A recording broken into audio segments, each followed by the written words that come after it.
से आश्चर्यचकित करने वाली बात यह थी कि समाचार सुनने के बाद सोफे पर खाना खा रहे ईशान ने बस इतना कहा, ओ। बिल्कुल भी आश्चर्य नहीं हुआ।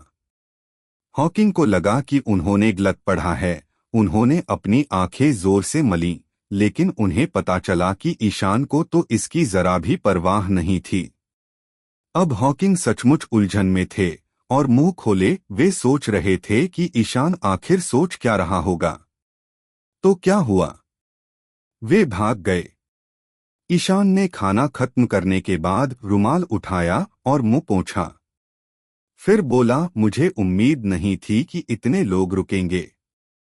हाँ, इस गिरोह को संभालने के शुरुआती दौर से ही ईशान को पता था कि उनमें से कई लोगों के विचार और इरादे अलग अलग हैं। यह मुख्यतः इयान के अपने कारणों से था।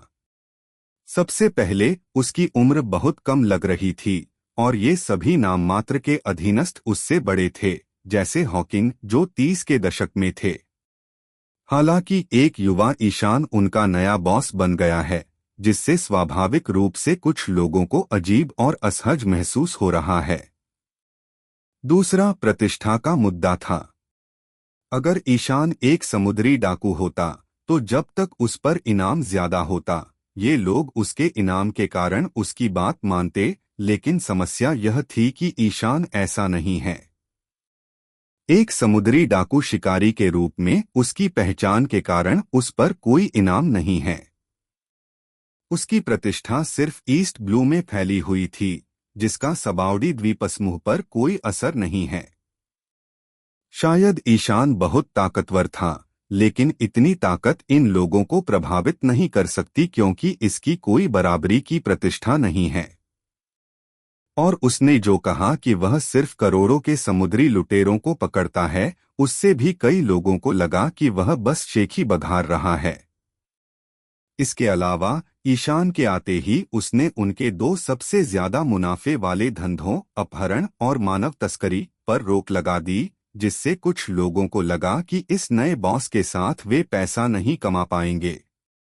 फिर घर से निकलते ही उनकी जान को कोई खतरा नहीं रहेगा, इसलिए भागना स्वाभाविक ही है। ईशान को इसकी उम्मीद काफी समय से थी, इसलिए वह हॉकिंग द्वारा लाई गई खबर के प्रति उदासीन था। इतना ही नहीं, वह सोचता है कि जितने ज्यादा लोग होंगे उतना ही अच्छा होगा, क्योंकि उसके अधीन ये लोग सिर्फ समुद्री डाकुओं की जानकारी इकट्ठा करेंगे, लेकिन जब वह समुद्री डाकुओं को पकड़ेगा तो मिलने वाला इनाम स्वाभाविक रूप से अकेले नहीं ले पाएगा। उसे इसे बांटना होगा और कुछ पैसे इन अधीनस्थों को देने होंगे। बेशक वह उन्हें बहुत ज्यादा देने की योजना नहीं बनाता। नतीजतन जब लोगों की संख्या कम हो जाएगी तो बाकियों को ज्यादा पैसा मिलेगा, जिससे लोगों का दिल खरीदना आसान हो जाएगा। यही तो डराने धमकाने और लालच देने की वजह है। ईशान ने इन लोगों को अपना असली आदमी नहीं माना। वह तो बस इनका इस्तेमाल अपनी जासूसी के लिए करना चाहता है। जब इन सबको मोहरे की तरह इस्तेमाल किया गया है तो उसके गुस्से का क्या मतलब? ईशान का इरादा उन लोगों पर ध्यान देने का नहीं था जो भाग गए थे, बल्कि उन लोगों पर ध्यान देने का था जो रुके हुए थे, चाहे उनके मन में कुछ भी विचार हों, चाहे उन्हें कहीं जाना न हो या वे इंतजार करके देखना चाहते हों कि भविष्य में क्या होने वाला है। ईशान उन्हें थोड़ा रोकना चाहता था, इसलिए उसने हॉकिंग से कहा, चूंकि आप फिर भी इसकी रिपोर्ट करने वापस आ गए, यह बहुत अच्छी बात है। अब से बाकी सभी सदस्यों का नेतृत्व आपका होगा। हॉकिंग यह सुनकर बहुत खुश हुए, क्योंकि उन्हें पता था कि परिवार का दूसरा सबसे बड़ा अधिकारी उनके लिए है। इसलिए उन्होंने तुरंत अपनी वफादारी जाहिर करते हुए कहा, हाँ बॉस ईशान, मैं आपकी सेवा के लिए जी जान से मेहनत करूंगा। ईशान ने सिर हिलाकर पूछा, क्या बाकी सब फैल गया है? हाँ बॉस, हॉकिंग ने जवाब दिया, अभी ज्यादा समय नहीं है। जब वे सबाउडी द्वीपसमूह पर रुके सभी समुद्री लुटेरों की जानकारी वापस लाएंगे, निश्चिंत रहें।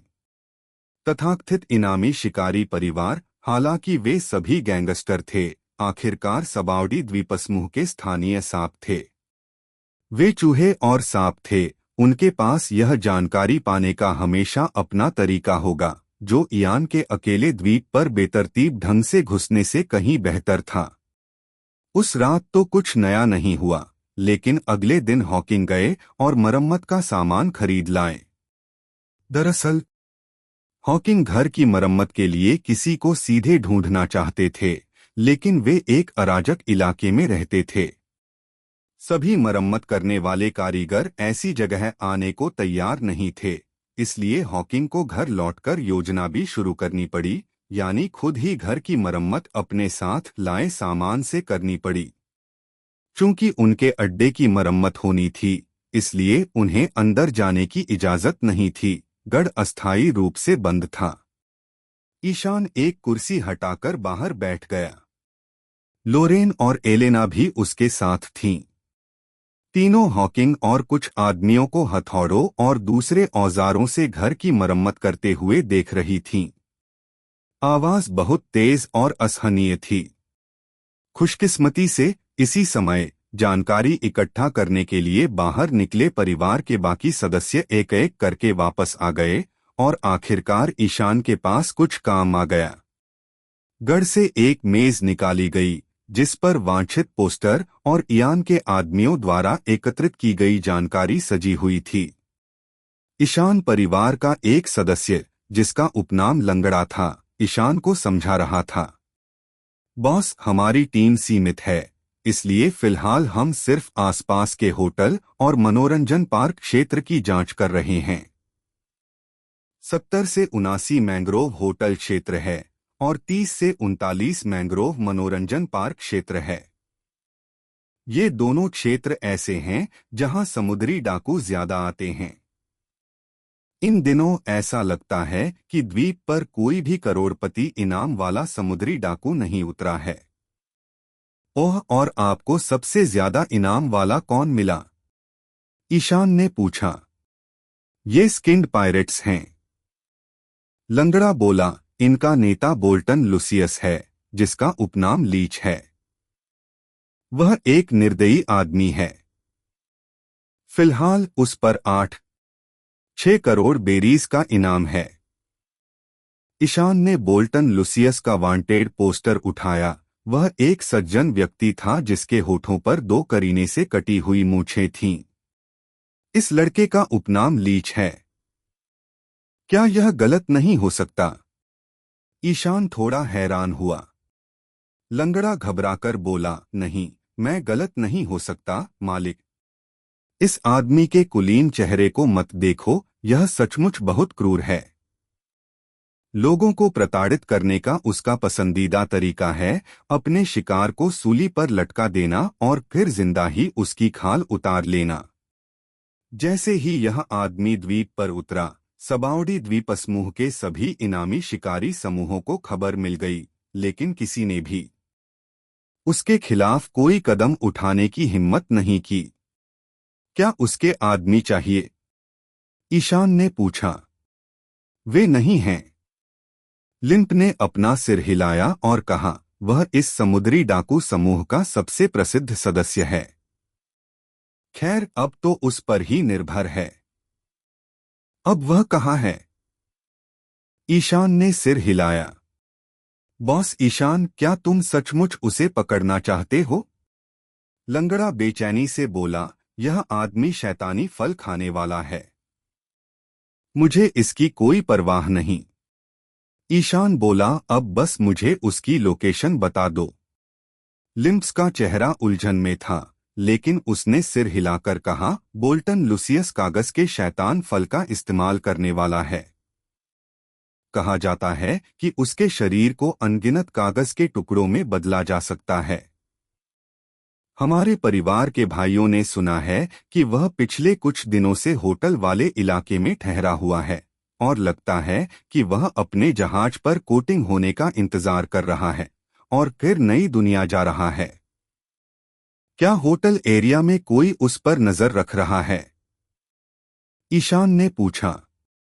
हाँ, लंगड़े ने सिर हिलाया, फिर एक छोटा डैन डैन मुशी निकाला और ईशान को देते हुए कहा, चूंकि तुमने उसे पकड़ने का फैसला कर ही लिया है, तो इस डैन डैन मुशी का इस्तेमाल करके वहां हमारे परिवार वालों से संपर्क करो। क्या तुम युद्ध में भाग लेने की हिम्मत रखते हो? ईशान ने मुस्कराते हुए लंगड़े की ओर देखा। जब उसने यह सुना तो वह अवाक रह गया। भूल जाओ। ईशान को उम्मीद नहीं थी कि ये लोग लड़ाई में उसकी मदद करेंगे। उसने हाथ हिलाकर कहा, तुम आकर देख सकते हो। जब मैं उसे पकड़ लूंगा तो तुम उसे मरीन स्टेशन तक ले जाने में मेरी मदद कर सकते हो। ईशान ने युवा डैन डैन मुशी को नहीं उठाया। उसने सिर्फ अपनी राजसी तलवार डेविल्स ब्लेड यामाटो ली और अपनी टोपी पहन ली और हॉकिंग से कहा, घर का ख्याल रखना। हॉकिंग और अन्य कर्मचारियों ने तुरंत प्रतिक्रिया दी और फिर ईशान को जाते हुए देखा और दूसरा व्यक्ति लंगड़ाते हुए उसके पीछे चला गया। क्या आपको लगता है कि नया बॉस सचमुच इतने शक्तिशाली समुद्री डाकू को पकड़ पाएगा? जब ईशान चला गया तो घर की मरम्मत कर रहे एक आदमी ने पूछा। कौन जाने? हॉकिंग ने सिर हिलाया, अगर वो सचमुच जीत गया तो हम ईशान परिवार सचमुच ऊपर उठ सकते हैं, लेकिन अगर वो हार गया तो हमें फिर से एक नया बॉस ढूंढना पड़ सकता है। लोरेन और एलेना भी पीछे की ओर चिंता से देख रही थीं। शायद सिर्फ वही थीं जो ईशान को लेकर सचमुच चिंतित थीं। सबाउडी द्वीपसमूह पर सबसे उल्लेखनीय है बुलबुला संस्कृति।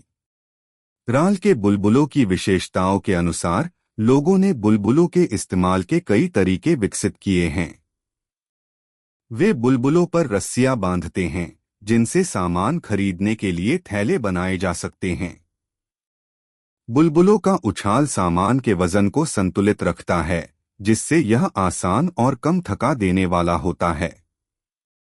या फिर वे बुलबुलों में हल्के पैडल वाली एक खास पवनचक्की जोड़ सकते हैं, जो घूमती है और बॉनचारी नामक वाहन को गति प्रदान करती है।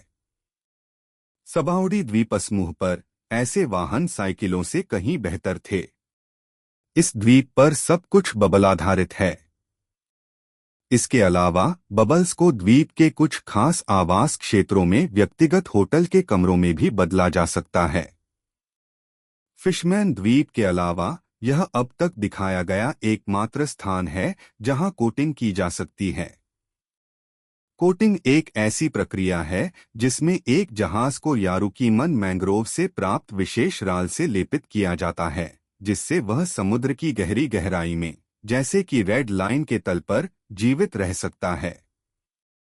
बबल होटल केबलों की लाइनों पर लटके अनगिनत बुलबुलों से बनाए जाते हैं।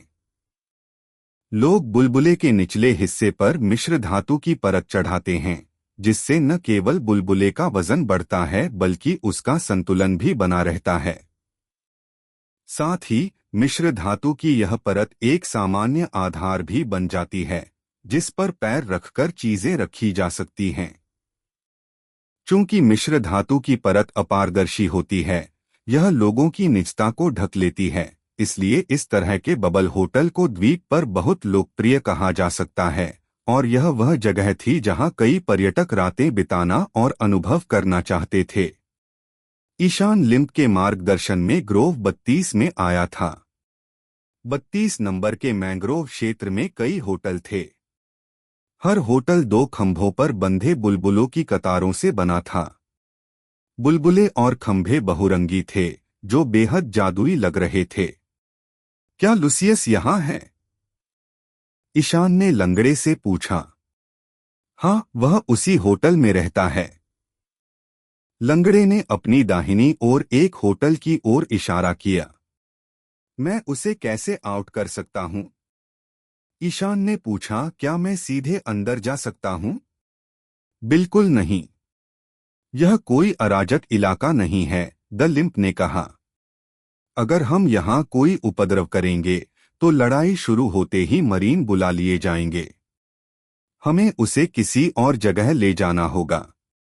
ईशान को वास्तव में ये बातें समझ में नहीं आईं, इसलिए उसने लिम्प्स के कंधे पर थपथपाते हुए कहा, ठीक है, यह आप पर निर्भर है। लंगड़े ने सिर हिलाकर होटल के दरवाजे पर खड़े एक भिखारी जैसे दिखने वाले आदमी की तरफ इशारा किया।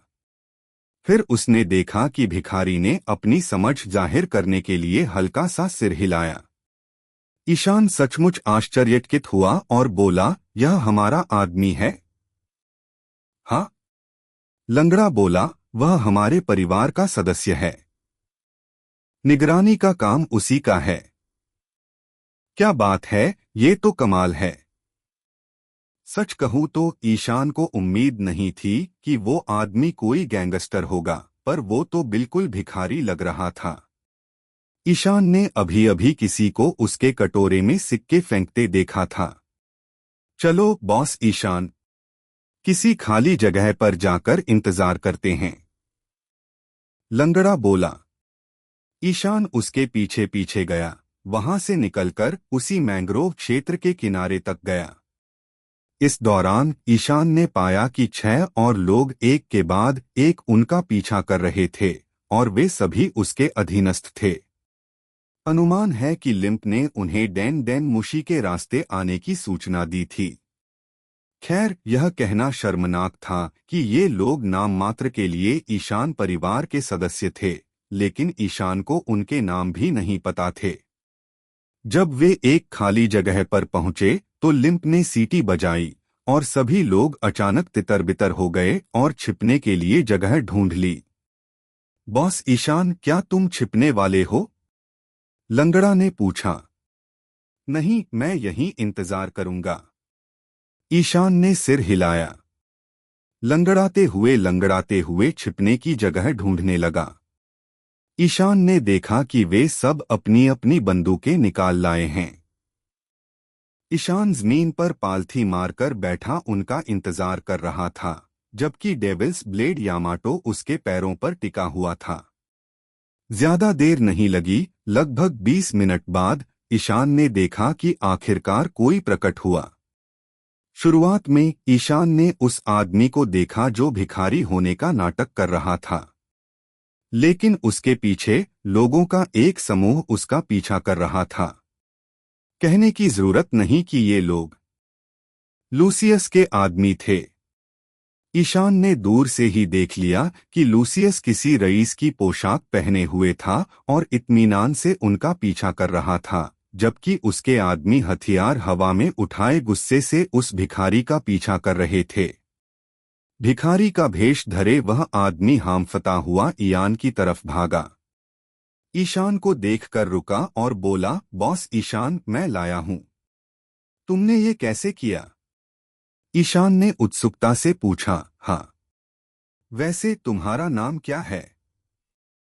मालिक, मेरे भाई मुझे सारू बंदर कहते हैं। जब लुसियस बाहर आया तो मैंने उस पर मुंह भर लार थूक दी। फिर वो और उसके आदमी मेरे पीछे आ गए। सारू ने गर्व से कहा, लुसियस तो रईस लगता है और रईसों को ऐसी हरकतें बिल्कुल बर्दाश्त नहीं होती। ईशान को अब यकीन हो गया था, उसके अधीन इन लोगों के पास वाकई कुछ न कुछ तो है। स्किनिंग पायरेट्स के आते ही ईयान के लोग धीरे धीरे अपने छिपने के स्थानों से बाहर आ गए। लुसियस को लगा कि किसी भिखारी ने उसे नाराज किया है, लेकिन अब यहां आकर उसे कुछ गड़बड़ लग रही थी। उसके आदमी सावधानी से रुक गए और लुसियस आगे बढ़ा, आंखें सिकोड़कर ईशान की ओर देखा। ऐसा लगता है कि मुझे देखा जा रहा है। क्या तुम लुसियस हो? वह आदमी जिसका उपनाम जोंक है? ईशान ने मुस्कुराते हुए पूछा। यह मैं हूं। मैं तुम्हें क्या कहूं? लुसियस की आवाज बहुत तीखी थी। मैं ईशान हूं, एक समुद्री डाकू शिकारी। खड़े होकर ईशान कदम दर कदम आगे बढ़ा और बोला, मैं तुमसे कुछ नहीं छिपा रहा, मैं यहां तुम्हारा इनाम पाने आया हूं। लुसियस ने फिर आंखें सिकोड़ लीं, उसे थोड़ा आश्चर्य हुआ। फिर उसने कहा, तुम मुझे पकड़ना चाहते हो? कितनी बहादुरी है। यह कहते हुए लुसियस ने अपने आदमियों से कहा, इसे गोली मार दो, इसे मार डालो। स्किनिंग पायरेट्स ने तुरंत लुसियस के आदेश का पालन किया और जल्दी से ईशान पर अपनी बंदूकें चला दीं। ईशान उछलकर अपनी जगह पर खड़ा हो गया, सारी गोलियों को चकमा देते हुए आगे लुसियस की ओर दौड़ा। उसी समय पीछे खड़े ईशान परिवार के सदस्यों ने भी स्किनिंग पायरेट्स पर गोलियां चला दीं। लुसियस अपने साथ ज्यादा लोग नहीं लाया था, इसलिए इयान के आदमियों में इन साधारण समुद्री लुटेरों से लड़ने की हिम्मत थी। वे यह भी जानते थे कि इस समय इन समुद्री लुटेरों से निपटने में वे अपने बॉस ईशान की मदद ही कर सकते थे। लेकिन ईशान के लिए यह जरूरी नहीं था, वह इन समुद्री लुटेरों से आसानी से निपट सकता था और उसके आदमियों को बस बिना हिलेडुले पीछे छिपकर दूर से देखते रहना था, क्योंकि वे घायल हो सकते थे या मर सकते थे। लेकिन ये लोग बहुत जिद्दी थे।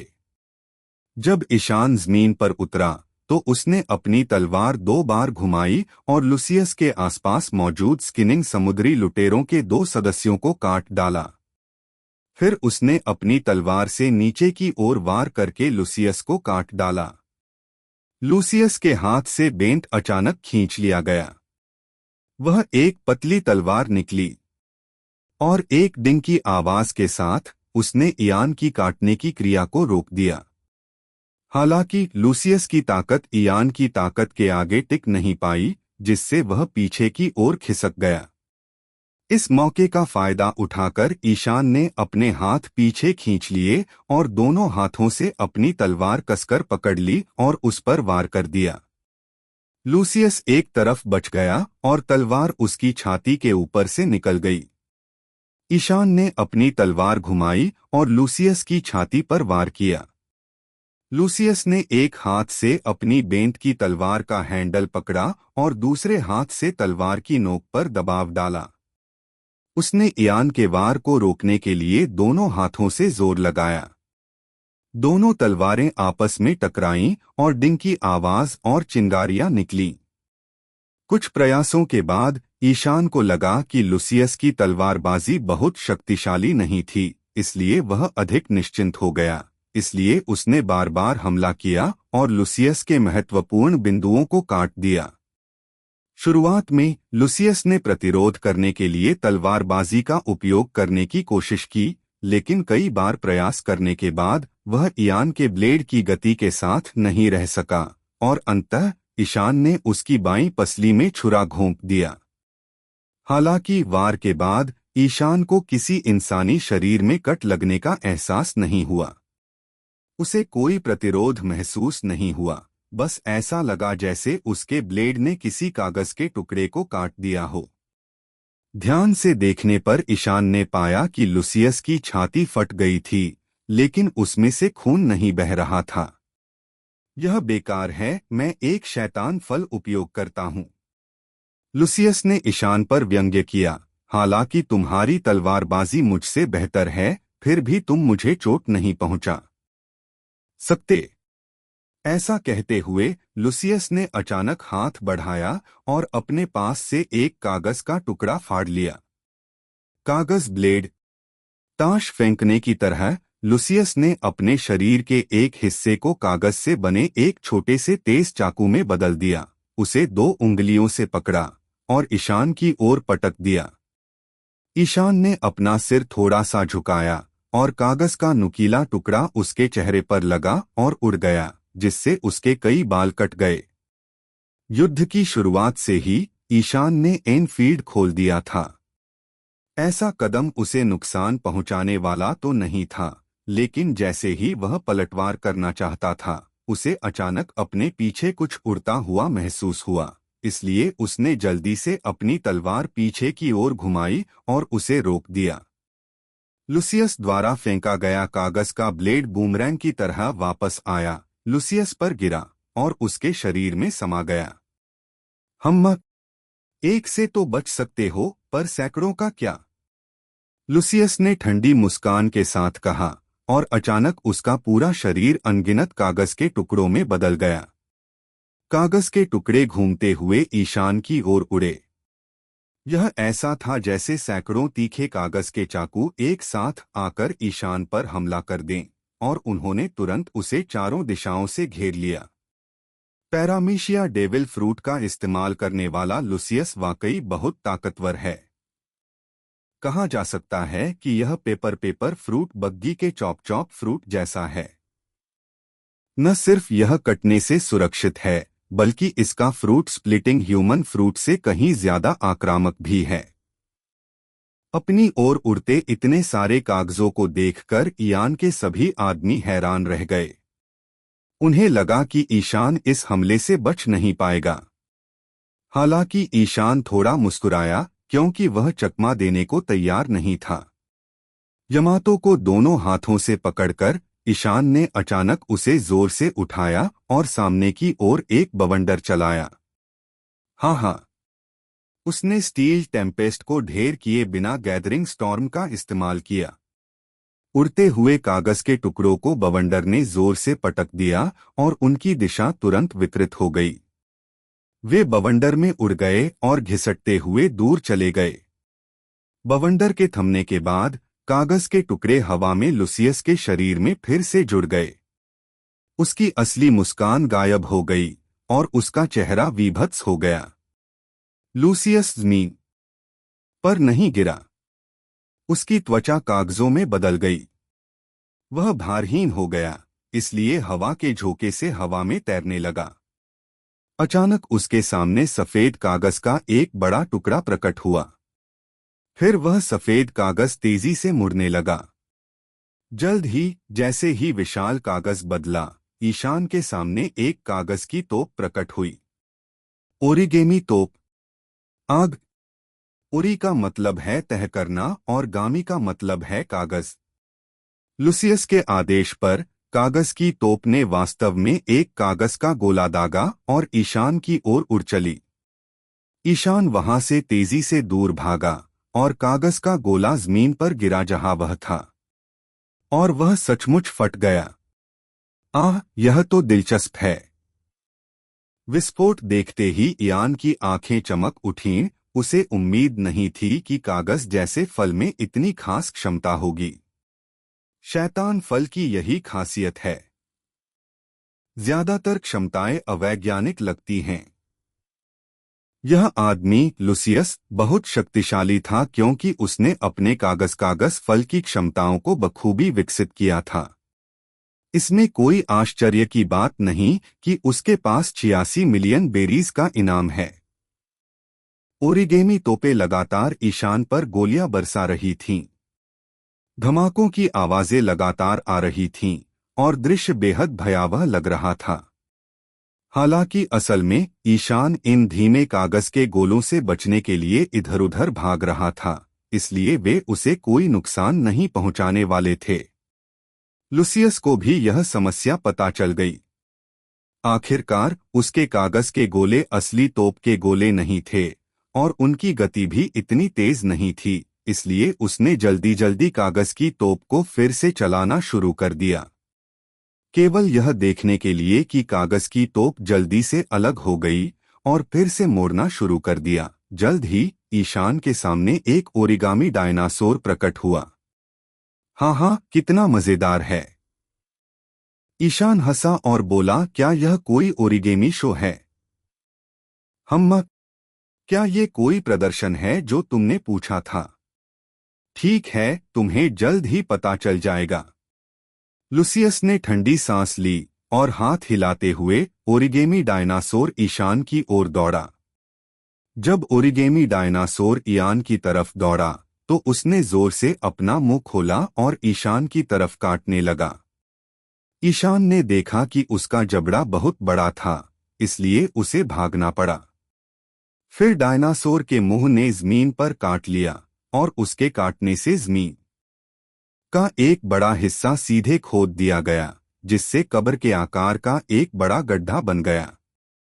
ओह, क्या यह सचमुच डायनासोर जितना शक्तिशाली है? ईशान बहुत हैरान हुआ।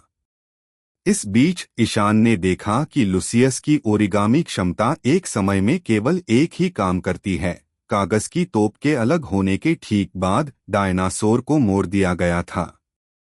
दूसरे शब्दों में, यदि वह इस ओरिगामी डायनासोर को नष्ट कर देता है, तो क्या लुसियस अभी भी ऐसी ओरिगामी क्षमता का उपयोग करने में सक्षम होगा? यह बात ध्यान में रखते हुए ईशान जब जमीन पर उतरा तो थोड़ा सा उकड़ू बैठा और अपना दाहिना हाथ तलवार की मूठ पर रख दिया, जो उसकी कमर के बाईं ओर रखी हुई थी। जब ओरिगामी डायनासोर का हमला विफल हो गया, तो उसने अपना सिर घुमाया और फिर से ईशान की ओर दौड़ा, और उसी क्षण ईशान ने आखिरकार एक चाल चली। इतोरियो आईएआई ब्लेजिंग फ्लैश। एक पल में ओरिगेमी डायनासोर लड़खड़ा गए और ईशान उसके पीछे प्रकट हुआ, और किंग की आवाज के साथ यमातो म्यान में वापस चला गया। उसके पीछे विशाल ओरिगेमी डायनासोर दो भागों में विभाजित हो गया और दोनों ओर से वह तेजी से जलने लगा। लुसियस ने यह देखा तो उसकी आंखें लाल हो गईं। उसे पहली बार समझ आया कि इस आदमी को कम आंककर वह कितना मूर्ख था। उसके सामने खड़ा तलवारबाज दूसरे तलवारबाजों जैसा नहीं है। यह तो सचमुच ज्वलंत तलवारबाजी का हुनर इस्तेमाल कर सकता है। ग्रैंड लाइन पर कदम रखने के बाद से लुसियस ने अपने कागज के फल की क्षमता के बल पर कई दुश्मनों को मार गिराया है, क्योंकि वह शारीरिक हमलों से नहीं डरता था और ठंडे हथियार उस पर बेअसर थे। यहां तक कि जब उसे कोई बंदूक लगती भी तो वह उसके विलयशील कागज के शरीर में सिर्फ एक छेद ही कर पाती। इससे स्किनिंग पायरेट्स के सदस्यों को लगता था कि उनका कप्तान अजय है। हालांकि सिर्फ लूसियस ही जानता है कि उसकी अजेयता पूरी तरह से झूठ थी। दो चीजों से उसे सबसे ज्यादा डर लगता है, एक तो पानी, क्योंकि जैसे ही उस पर पानी का एक कटोरा डाला जाएगा वह अपनी क्षमताएं खो देगा, और दूसरी स्वाभाविक रूप से आग से। पानी में पड़ने पर वह भीग जाएगा और अपनी कागज की क्षमताओं का इस्तेमाल नहीं कर पाएगा। आग में पड़ने पर कागज आसानी से ज्वलनशील हो जाते हैं। कागज की यही विशेषता है जिससे लुसियस छुटकारा नहीं पा सकता। अगर उसे पता होता कि उसके सामने वाला तलवारबाज जलती हुई तलवारों का इस्तेमाल कर सकता है तो लुसियस भाग जाता। वह रुककर ईशान से कैसे लड़ सकता था? ओरिगेमी डायनासोर जल्द ही राख के ढेर में तब्दील हो गया। लुसियस एक और ओरिगेमी जीव बना सकता था, लेकिन उसका ऐसा करने का इरादा नहीं था। वह हवा में ही घूम गया और भागने के बारे में सोचने लगा। ईशान ने ओरिगेमी डायनासोर को काट डाला, फिर भी उसे उम्मीद थी कि लुसियस कुछ नए हमले करेगा। उसे उम्मीद नहीं थी कि वह इतनी आसानी से बच निकलेगा। रुको! ईशान तुरंत उसके पीछे दौड़ा। लुसियस ने अपना सिर नीचे किया और उस पर मुस्कुराया और सोचा, भले ही तुम अपनी तलवार को आग से ढक लो, तुम मुझ तक पहुंचे बिना मुझे कैसे नीचे गिरा पाओगे? उसका शरीर कागजों में बदल गया था। लुसियस हवा में तैर सकता था और हवा के बहाव से बचकर निकल सकता था। जब तक ईशान उड़ नहीं सकता था, वह उसे पकड़ नहीं सकता था। ईशान को भी यह पता था, इसलिए उसने अपनी तलवार को हिंसक रूप से घुमाया और आकाश में लुसियस की ओर एक धधकती हुई उड़ान भरी। जलता हुआ प्रक्षेप्य तिरछा ऊपर की ओर उड़ा और लुसियस के शरीर को दो टुकड़ों में काट डाला। चीरे वाले हिस्से बिल्कुल ओरिगेमी डायनासोर की तरह जलने लगे। हालांकि लुसियस ने पहल करके उसके शरीर के जलते हुए हिस्सों को अलग किया और नए कागजों से उसके शरीर को फिर से जोड़ दिया। वह नीचे ईशान की तरफ गर्व से मुस्कुराया, बेवकूफ! अगर कागज का एक छोटा सा टुकड़ा भी बचा हो तो भी मेरा शरीर ठीक हो सकता है। तुम्हारी लपटें बेकार हैं। ईशान थोड़ा असमंजस में पड़ गया, लेकिन जब उसने एक पल के लिए इधर-उधर देखा तो उसके चेहरे पर अचानक मुस्कान आ गई। उसने ऊपर देखा और लुसियस से कहा, सच में? लुसियस स्तब्ध रह गया, यह सोचते हुए कि इयान की मुस्कुराहट का क्या मतलब था। तभी उसने ईशान को उछलते हुए देखा। नहीं, मुझे यकीन है कि वो मेरी ऊंचाई तक नहीं कूद सकता। लूसियस चौंका, पर उसने खुद को इस तरह तसल्ली दी। फिर उसने ईशान की तरफ देखना बंद कर दिया और आगे बढ़ने की कोशिश की। हालांकि ईशान जल्दी से अपनी ऊंचाई तक पहुंच गया और लूसियस के सामने रुक गया। उस समय लूसियस की आंखें बाहर निकल आईं। अन्य स्थानों पर ईशान सिर्फ कूदकर लूसियस की ऊंचाई तक नहीं पहुंच पाता, लेकिन लूसियस यह भूल गया कि वे सबाउडी द्वीपसमूह पर लड़ रहे थे। वहां जमीन लगातार बुलबुले बना रही थी। इन राल के बुलबुलों की मजबूती और कठोरता किसी भी व्यक्ति के शरीर का वजन सहन करने के लिए पर्याप्त थी। ईशान बस हवा में बिखरे इन बुलबुलों का इस्तेमाल लगातार छलांग लगाने के लिए करता रहा और आखिरकार वह लूसियस की ऊंचाई तक पहुंच गया। मदाफाका को आश्चर्य। शांत हो जाओ। लूसियस ने ईशान की तरफ देखा, जो उसके सामने प्रकट हुआ था और शांत रहने की कोशिश कर रहा था। उसने ईशान को घूरकर देखा और इयान के जलते हुए प्रक्षेप्य से बचने के लिए जल्दी से अपने शरीर को अनगिनत कागजों में बदलने का इरादा किया। भले ही दूसरा पक्ष अग्नि क्षमताओं का उपयोग कर सकता है, लेकिन जब तक कागज का एक टुकड़ा बच जाता है, तब तक वह ठीक रहेगा। हालांकि ईशान को लूसियस की नीयत का अंदाजा बहुत पहले ही हो गया था, इसलिए उसने जो फेंका वह एक धधकती हुई उड़ती हुई तलवार नहीं, बल्कि एक धधकती हुई बवंडर थी। यह ज्वलंत बवंडर एक सामान्य गैदरिंग स्टॉर्म की तरह ही लॉन्च किया गया था, लेकिन चाल यह थी कि ईशान ने भारी मात्रा में हीस फायर से डेविल्स ब्लेड यमातो को प्रज्वलित कर दिया। इसलिए हवा दिखाई नहीं दे रही थी, लेकिन इसने आग के जलने के प्रभाव को बढ़ा दिया, जिससे उड़ने की प्रक्रिया में ज्वलंत बवंडर तेजी से बढ़ गया। जब यह लूसियस के पास पहुंचा, तो यह सीधे जमीन से जुड़े एक धधकते बवंडर में बदल गया, जो देखने में बहुत ही अद्भुत लग रहा था। नीचे स्किनिंग पायरेट्स और इयान्स के लोगों के आश्चर्य का उल्लेख नहीं करना चाहिए, यहाँ तक कि ईशान खुद भी इस चाल के प्रभाव से आश्चर्यचकित था। यह प्रचंड बवंडर 5 या 6 मंजिल की इमारत जितना ऊंचा था। नेन कौशल के उन्नत स्तर तक पहुंचने के बाद यह पहली बार था जब ईशान ने यासुओं के बवंडर और ही की ज्वाला का एक साथ इस्तेमाल करने की कोशिश की। अप्रत्याशित रूप से उसने इतनी शक्तिशाली चाल बनाई। इस बवंडर की कवरेज लूसियस को अपनी ओर खींचने के लिए काफी थी। हालांकि लूसियस का शरीर अनगिनत कागजों में बदल गया था, फिर भी वह इयान के धधकते बवंडर में पूरी तरह से समा गया था। इयान नेन के भस्म हो जाने के बाद ज्वलंत बवंडर धीरे धीरे बिखर गया और हवा में गायब हो गया। नीचे स्किनिंग के समुद्री लुटेरों का दल लड़ने की इच्छा शक्ति खो चुका था, क्योंकि उनका कप्तान लूसियस भागना चाहता था। प्रचंड जलते बवंडर को देखकर वे घुटनों के बल गिर पड़े और हवा में जलते हुए कागजों की गंध महसूस की। उन्हें लगा कि उनका कप्तान ज्यादा क्रूर है। लेकिन लिम्प के नेतृत्व में ईशान परिवार ने जयकारे लगाए और खुशी मनाई। पहले वे इस बात को लेकर चिंतित थे कि क्या उनका नया बॉस लूसियस जोंक को हरा पाएगा, जिसके पास 86 मिलियन बेरीज का इनाम है। लेकिन जब इस अद्भुत अग्नि बवंडर ने उनकी दृष्टि पर कब्जा कर लिया, तो ये चिंताएं गायब हो गईं। अंततः उन्हें एहसास हुआ कि उनका नया बॉस तो एक राक्षस था। हर कोई उस धधकते बवंडर से स्तब्ध था। इस समय ये समुद्री डाकू, जो ईशान परिवार से भागे नहीं थे, आश्वस्त थे कि अब उनका अंत आ गया है। हवा के बीच में ईशान का पैर एक बुलबुले पर पड़ गया और वह थोड़ा सा हांफने लगा। उसने अभी अभी नेन की एक बड़ी मात्रा निगल ली थी, लेकिन उसे थोड़ी चिंता थी कि कहीं लूसियस उस धधकते बवंडर में पूरी तरह से जल न जाए।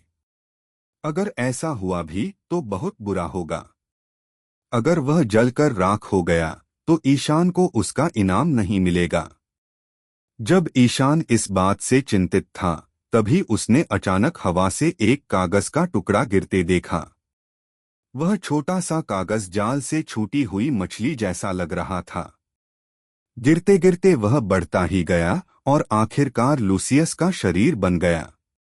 क्या बात है, ये असली नहीं हो सकता। कागज का फल इतना गंदा क्यों है?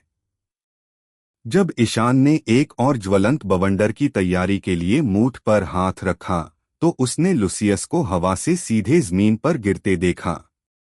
धमाक! लूसियस ने नरम जमीन में एक छेद कर दिया और वहीं निश्चल पड़ा रहा। ईशान शैतान फल उपयोगकर्ताओं के शरीरों के बारे में सोचता रहा और फिर उसे समझ आया कि यह परिस्थिति पर निर्भर करता है।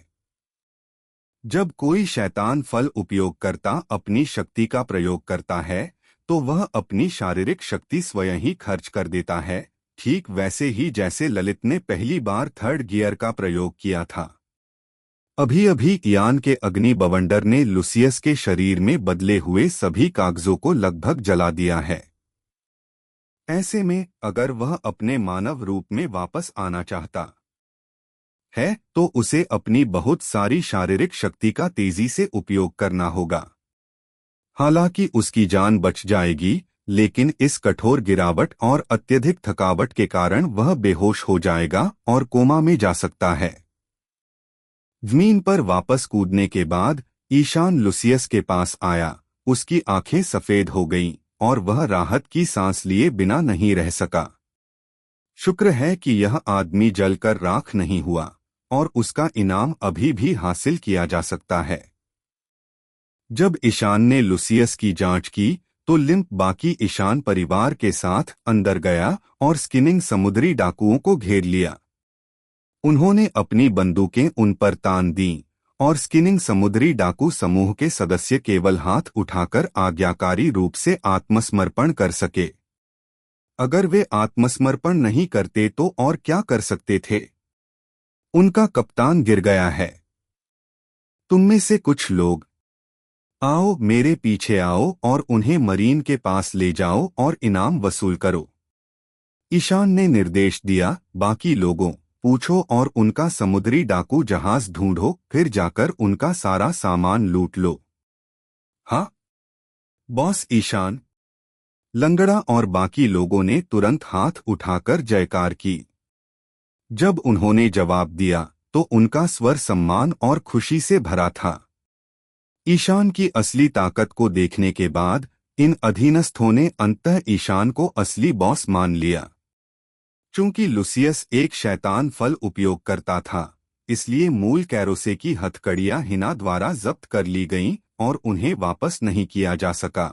इसलिए ईशान को इन समुद्री डाकुओं को अकेले ही समुद्री अड्डे तक ले जाना पड़ा। आत्मसमर्पण करने वाले स्किनिंग पायरेट्स के सदस्यों से पूछताछ करके ईशान को पता चला कि उनके जहाज पर अभी भी कुछ अन्य सदस्य बचे हैं जो कोटिंग पूरी होने का इंतजार कर रहे हैं।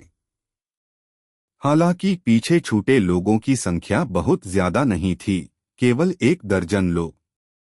इसलिए लिम्प ने टीम को उनके गढ़ तक पहुंचाया। ईशान परिवार के 20 से ज्यादा सदस्यों को स्किनिंग पायरेट्स की नाव ढूंढने के लिए ले गया और कैदियों को ईशान के साथ ले जाने के लिए केवल 2 या 3 लोगों को छोड़ दिया। इस तरह समुद्री लुटेरों की हिम्मत नहीं हुई कि वे विरोध कर सकें। ईशान के वहां होने से किसी को भी बाहर निकलने का रास्ता सोचने की हिम्मत नहीं हुई। रस्सियों से बंधे होने के कारण वे बस हताश होकर आगे बढ़ सकते थे। यद्यपि उन्होंने नीचे से शुरुआत नहीं की थी और फिर वांछित समुद्री डाकुओं की इनाम राशि को बढ़ाते रहे, उन्होंने लूसियस जैसे उच्च इनाम वाले समुद्री डाकू को पकड़ने के लिए सीधे छलांग लगाई, लेकिन इयान का प्रयास सफल रहा। हर डेविल फ्रूट की अपनी खूबियां और कमजोरियां होती हैं। अगर जानकारी सही हो तो वह इन बातों को समझकर आसानी से लड़ाई जीत सकता है। उसे पूरा यकीन था कि सबाउडी द्वीपसमूह में ऐसे कई समुद्री डाकू हैं जिन पर 10 करोड़ बेरीज से कम का इनाम है। लूसियस पर 8 करोड़ 60 लाख बेरीज का इनाम था। ईशान को लगा कि वह इतनी बड़ी रकम का हकदार नहीं है, वह तो 5 करोड़ के इनाम वाले समुद्री डाकू जैसा था। जाहिर था कि उसने इतने सारे बुरे काम किए थे कि नौसैनिकों ने उसका इनाम बढ़ा दिया। लुसियस का वर्तमान इनाम मगरमच्छों, शिचिबुकाई, रेगिस्तान के राजा से अधिक था, लेकिन क्या वे कह सकते हैं कि लुसियस शिचिबुकाई की शक्ति के स्तर तक पहुंच सकता है? इसीलिए ईशान ने हाई प्रोफाइल अपराधियों को निशाना बनाया। चाहे वह उन्हें हरा सके या न हरा सके, उसे इसकी पुष्टि के लिए उनसे लड़ना ही होगा, है ना? बेशक यान के अनुमान के मुताबिक 10 करोड़ के स्तर का इनाम एक निर्णायक मोड़ होगा, और मरीन शायद ही कभी किसी कम प्रमुख समुद्री डाकू पर इतना इनाम रखते हैं। लेकिन एक बार जब यह इनाम घोषित हो जाता है, तो इसका मतलब है कि मरीन ने ऐसे अपराधी की ताकत को महत्व दिया है, और ये वांछित समुद्री डाकू उच्चपदस्थ अधिकारियों द्वारा पीछा किए जाने के योग्य थे। ईशान को नहीं पता कि वह अब 100 मिलियन लेवल के समुद्री डाकू को पकड़ पाएगा या नहीं, लेकिन वह अभी भी खुद को चुनौती देना चाहता है और कोशिश करना चाहता है। सबाउडी द्वीपसमूह पर इस समय 10 करोड़ से ज्यादा इनाम वाले कोई समुद्री डाकू नहीं थे, लेकिन ईशान को कोई जल्दी नहीं थी। अगर वह अपनी ताकत बढ़ाता रहे और कम इनाम वाले समुद्री डाकुओं को पकड़कर दौलत जमा करता रहे, तो कोई नुकसान नहीं होगा। गेमिंग की भाषा में इसे ग्राइंडिंग और फार्मिंग कहते हैं, और फिर लेजेंडरी आइटम्स से भरपूर ये सारी लड़ाइयाँ जीत लेगा। लेखक ने एक ही समय में मोबा और MMORPG गेम्स के बारे में बात की है। XD ईशान को कुछ भी ढूंढने की जरूरत नहीं पड़ी। ईशान परिवार के सदस्य सारू, जो भिखारी होने का नाटक कर रहा था, के मार्गदर्शन में समूह सबाउडी द्वीपसमूह के समुद्री स्टेशन की ओर चल पड़ा। इस तरह मरीन सैनिकों को 2 हिस्सों में बंटकर उनके इरादों की जांच करने के बाद उन्हें अंदर जाने देना पड़ा। इस बीच लिम्प ने बचाव दल को बुलाया और स्किनर पायरेट्स के जहाज पर जाकर उनका सारा सामान लूट लिया। अगर ईशान अभी भी अकेला होता, तो उसे इन सब कामों को पूरा करने के लिए बार बार इधर-उधर भागना पड़ता। अब बात अलग है, उसके हाथ में लोग हैं, जो वाकई अच्छी बात है। हालांकि ईशान परिवार के सदस्य, जो उत्साह से भरे हुए थे, एक बात भूल गए थे। उन्होंने हॉकिंग और बेस में मौजूद अन्य लोगों से संपर्क नहीं किया था, इसलिए उन्हें समझ नहीं आ रहा था कि इस समय स्थिति कैसी होगी। वे अभी भी चिंतित थे। जब ईशान और उसका समूह इनाम प्राप्त करने के लिए गया, तो हॉकिंग, जो अड्डे पर ही रह रहा था, ने पाया कि बड़ी संख्या में लोग घोड़ों पर सवार होकर गढ़ की ओर आ रहे थे। अचानक वह घबरा गया। उसे एहसास हुआ कि कोई मुसीबत मोल ले रहा है। अब गढ़ खाली था और वह बस जल्दी से हथियार उठाकर लड़ने के लिए तैयार हो सकता था। हालांकि जब ये लोग पास आए, तो हॉकिंग ने स्पष्ट रूप से देखा कि वे पड़ोस के विभिन्न परिवारों के नेता थे। वे बोल्डर परिवार के बॉस थे, जो 14 नंबर मैंग्रोव क्षेत्र में तैनात थे। उनके साथ 11 नंबर मैंग्रोव क्षेत्र से डोगे परिवार के बॉस, 19 नंबर मैंग्रोव क्षेत्र से बैन परिवार के बॉस और 21 नंबर मैंग्रोव क्षेत्र से बैगिंस परिवार के बॉस भी थे। यह समूह ईशान परिवार के मैंग्रोव नंबर 16 के पास के सबसे शक्तिशाली परिवारों के 4 प्रमुखों के नेतृत्व में था। जब सिसिलियन इस क्षेत्र का नेता था, तो वह इन परिवारों को शुल्क देता था। इसलिए जब हॉकिंग ने देखा कि चारों बॉस एक साथ प्रकट हुए हैं, तो वह इतना डर गए कि उनकी बंदूक जमीन पर गिर गई। चारों सरदार अपने साथ लगभग 200 आदमी लेकर गढ़ में पहुंचे। लोरेन और एलेना ने विशाल सेना देखी, तो वे छिपने के लिए घर में वापस भाग गईं। केवल हॉकिंग मुस्कुराते हुए आगे आए और बोले, नमस्कार बॉस, आप यहाँ क्यों आए हैं? डोगे कबीले का सरदार डोगे बहुत मोटा आदमी था। उसने आंखें मूंदकर हॉकिंग की तरफ देखा। हॉकिंग, साले क्या सोच रहा था? हमें आते देखकर तू उस हथियार का क्या करना चाहता है? बॉस डोगे, मुझे माफ करना, मुझे माफ करना। हॉकिंग ने जल्दी से समझाया, मैंने तुम्हें यहाँ से साफ नहीं देखा था। अपनी बात पूरी करने से पहले ही डोगे ने अचानक अपनी पिस्तौल निकाली और एक जोरदार धमाके के साथ उसने हॉकिंग की जांघ पर गोली चला दी। हॉकिंग चीखे अपनी जांघ ढक ली और जमीन पर गिर पड़े। खून बहने लगा और जमीन तुरंत लाल हो गई।